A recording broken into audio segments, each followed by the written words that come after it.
I want to get back to the vaccine rollout now, and the announcement yesterday that most older Australians can get on a waiting list for a vaccine did create enormous problems around the country, particularly with GPs. Let's cross to a GP in Melbourne now, Anita Munoz. Good to talk to you, Anita. Tell us what happened in your practice yesterday and what you heard about many others with this announcement.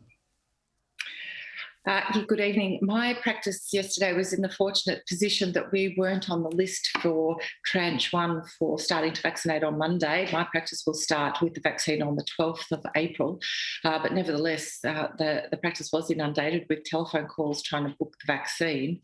The problem that's emerged this week is that the go button was pressed on a booking system that encouraged patients in the community who are now eligible under 1B to start contacting practices that were listed on the website as being available, unfortunately, many days before the vaccines have actually arrived in general practice. So we saw patients calling general practices to make appointments that couldn't be made because, understandably, general practice doesn't want to make any appointments until it knows for certain it will have the vaccine and the number of doses that it will have in any 1 week. Yeah, so, I mean, obviously there are a lot of people waiting to find out when they can get the vaccine. It's not surprising they jump on the blower. I suppose you were going to get a rush no matter when. Is it worthwhile GP practices just keeping waiting lists for when it's available, or is that going to put too much of the onus on them? Yeah, I don't know that that's going to be particularly practicable in this case, because we know that patients rightly have the right to go to various sites. So we may find that practices have got long lists of patients that they're then trying to chase up who've already secured a vaccine elsewhere, etc.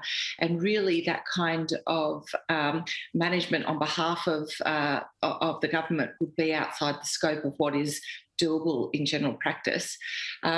We do know that the urgency that we're seeing in the UK and Europe, for example, doesn't exist here in Australia. We've got an enviable position here that we have basically no community transmission. So although everyone wants to get the vaccine, and I encourage that, we do have the luxury of being able to use a bit more time than other countries.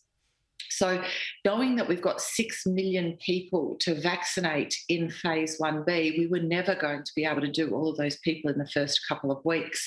So asking people to exercise a little bit of patience and know that that will happen over the coming months would be really helpful. Yeah, that's a really, really good call. I mean, obviously, everybody in that vulnerable age group should get vaccinated, but if they're in rude health and not mixing in crowds a lot, then maybe they can wait another few weeks. What about nursing homes? How do you think we're going in terms of rolling out the vaccine to people who are already in care? So residents and staff in nursing homes are part of the 1A phase, so that's already started, and that rollout is occurring as we speak. There will be some overlap between 1A and 1B, but definitely the vaccine is going into nursing homes. The same thing applies in that we do have time to get that job done, and the beginning of this program is frustratingly but understandably slow, because we are waiting and needing vaccine to be delivered here from overseas. As our capacity to create the vaccine within Australia grows and we get to the 1 million doses a week target, then this program will ramp up and the capacity will build. Sure will. Thanks for that, Anita. I appreciate it. Thank you. Anita Munoz there, who's a GP in Melbourne, and yeah, we're expecting within a week or so to get the Australian-made AstraZeneca vaccines pumping out. So that'll be a great thing for Australia and our region. Now, while we're on vaccines, remember only weeks ago we had all of Perth, or a lot of Western Australia at least, 2 million people locked down over one case. We had Brisbane locked down over one case. We had Adelaide late last year, and South Australia locked down over a handful of cases. We've had a few cases in recent times in Sydney and in Brisbane, and one thing, thankfully, has not happened. The Federal Health Minister commented on this today. Here's Greg Hunt. Equally important is something that didn't happen. 2 cases, 2 states, no border closures. Very interesting development for Australia, and a very heartening development, that not only are we containing the cases, there's increasing trust in the ability of other states to contain the cases.